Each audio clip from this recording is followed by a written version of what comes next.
Hello,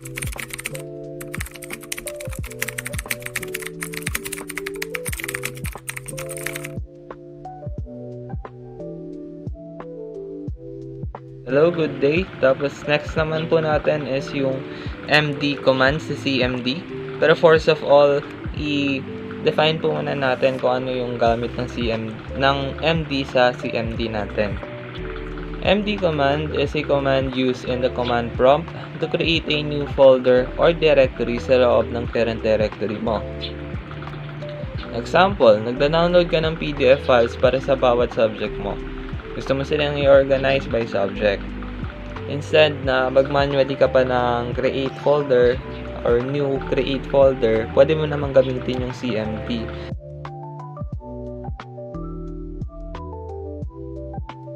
We have ren command, or also known as rename command. The main purpose of this is to change the name of the folder or file.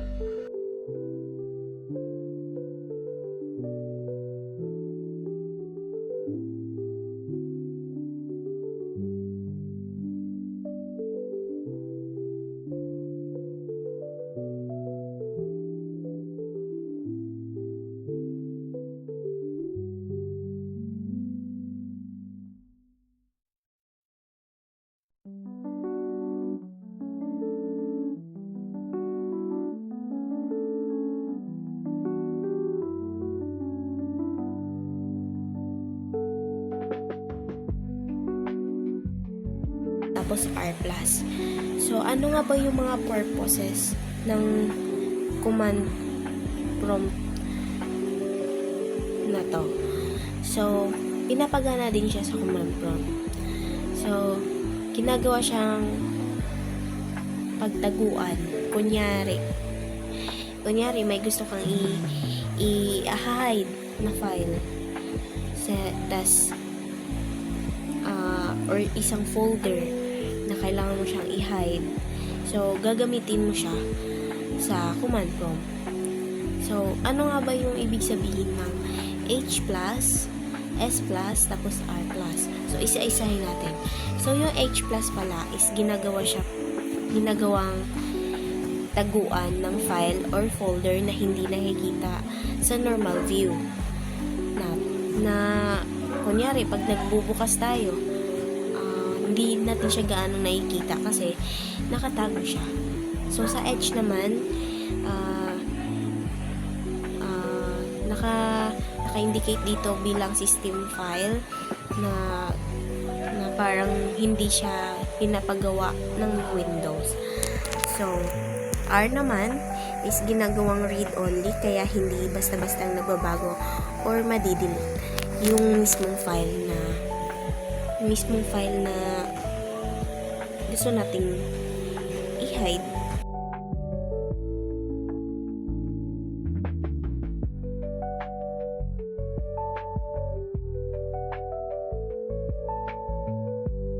The copy command and command prompt is a built-in tool in Windows that you can use to make a duplicate of a file.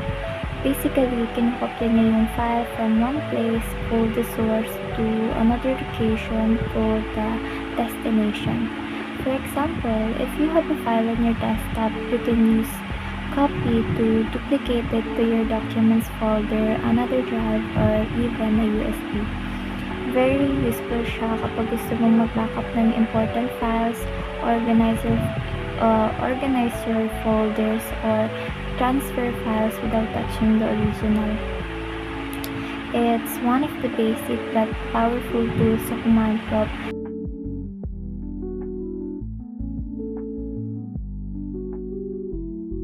Number 1 is ipconfig. So, basically, ang ipconfig ay ginagamit para makita natin yung IP address ng device natin.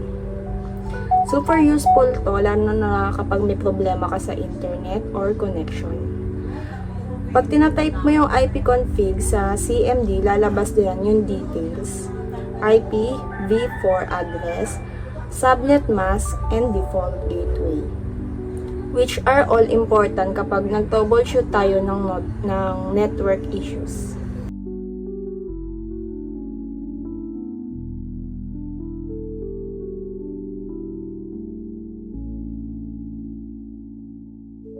SFC. The SFC command or system file checker in CMD scans all protected system files and replaces incorrect versions with correct Microsoft versions. It verifies the integrity of protected system files against known good copies. This helps to resolve issues caused by corrupted or damaged system files. Running SFC is a common troubleshooting step for various system problems. It's often used after a system crash or when encountering unexpected system behavior.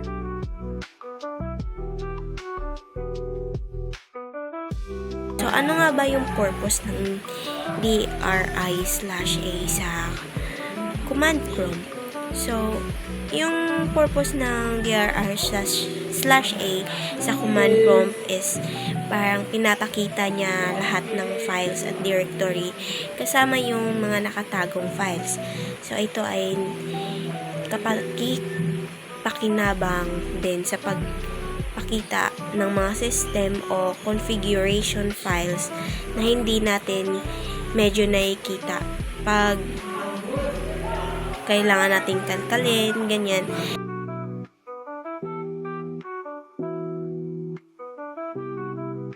Next naman is the color command of CMD. It is used to customize the appearance of the command prompt. You can change it by using 2 digits, the first for the background and second for the text. It is useful to make the text readable and fun.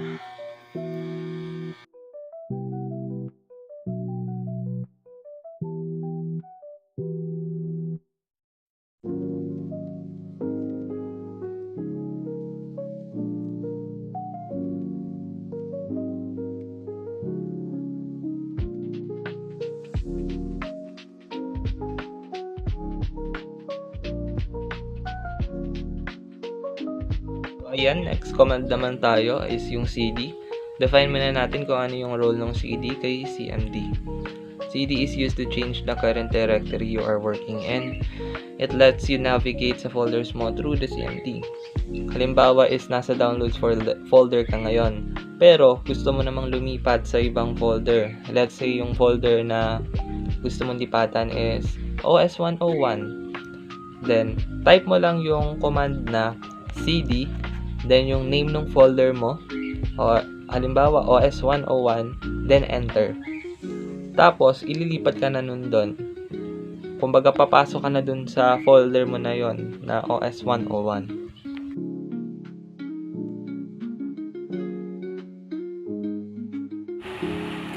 To properly exit the command prompt or CMD in Windows, all you have to do is type the word exit and then press the enter key on your keyboard.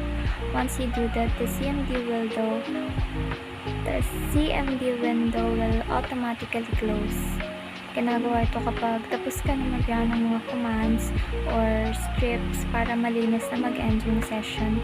This is especially useful after executing tasks like checking system info, navigating through folders using CD, or running batch files. Typing exit tells the system na you're done na using the terminal, so it safely shuts down the window. Simple lang siya pero important para hindi maiwan na naka-open ang command line tool mo.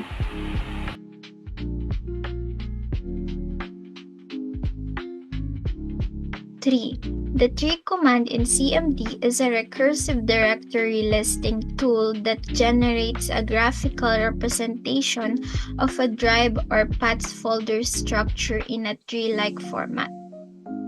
It provides a visual hierarchy of directories and subdirectories, simplifying complex file system organizations.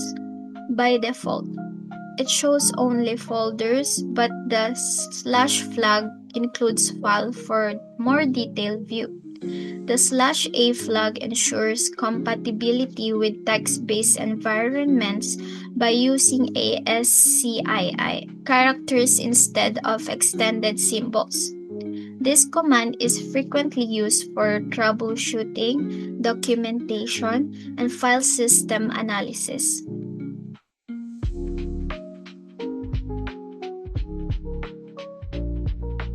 Next command naman po natin is yung move command. So, ginagamit tong move command para maglipat ng file or folder to another file.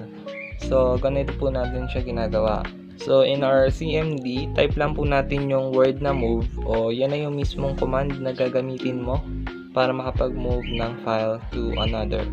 Halimbawa, yung pangalan ng file na gusto mong ilipat is mydocument.txt. Then, kasunod nun, space. Tapos, gusto mo siyang ilipat din sa isa na namang folder. So, lagay mo yung folder na gusto mong paglipatan nun.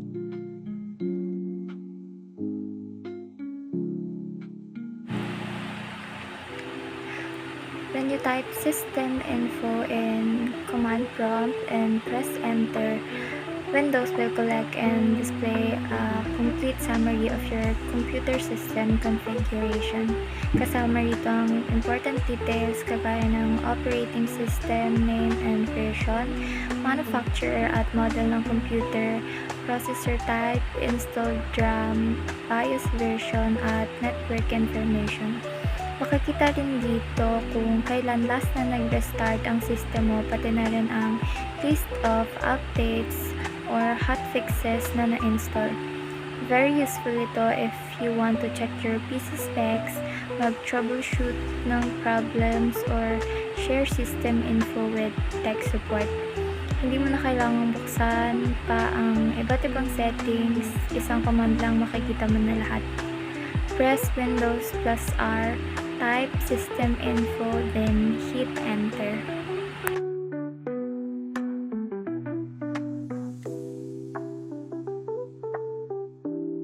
So, next po natin is yung task list. So, define muna natin kung ano ba yung role ng task list dun sa CMD. Task list shows you all current running process or program sa computer mo, like an advanced version of Task Manager but in a text form. So, let's say, halimbawa nito is gumagamit ka ng computer mo. Halimbawa, Chrome. Nagka-Chrome ka, gumagamit, then suddenly biglang bumagal. Ngayon, gusto mong malaman kung bakit bumagal, i-type mo lang, ang gagawin mo is ganun ulit, Windows plus R, then lalabas yung terminal, si command prompt, then type mo lang na command is yung si task list. Tapos lalabas na dun yung mga running apps and application, kahit yung mga background apps na hindi mo naman ginagamit, makikita mo yun dun kung bakit siya naglalag. Halimbawa doon, nakita mo dun is yung Windows update, makikita mo doon na yun pala yung dahilan kung bakit bumabagal yung computer mo. Yung pagpaprocess ng computer mo kasi nga nag-update pa yung laptop mo or computer mo.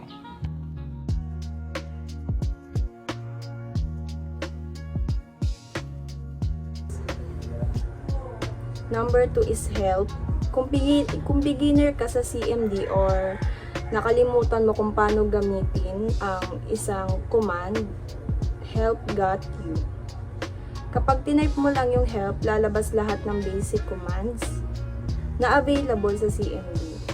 Kasama na rin yung short description nila. Pwede mo rin gamitin as help, /command/ like help para malaman kung anong ginagawa ng DIR.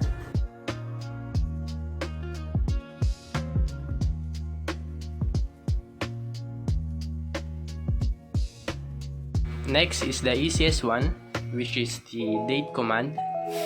You just type date in CMD and then it will provide to you the exact date on the current time.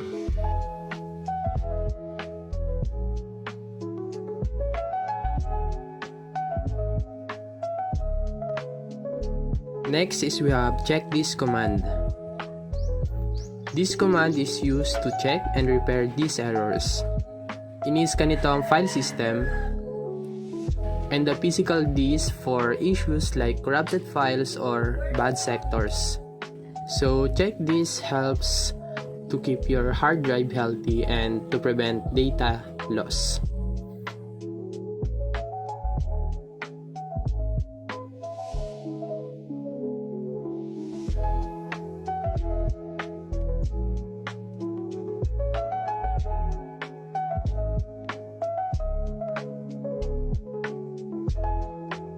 Third is RMDIR o Remove Directory. From the word itself, ginagamit to para mag-delete ng folder or directory sa computer mo. Ang mahalagang part dito is hindi mo basta-basta ma-delete ang folder kung may laman pa siya. Dapat empty muna bago mo magamit yung RMDIR.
Pause. The pause command in CMD halts the execution of a batch script or command sequence. It displays a message prompting the user to press a key to continue. This allows for visual inspection of results from previous commands. It's particularly useful for debugging scripts or adding user interaction points.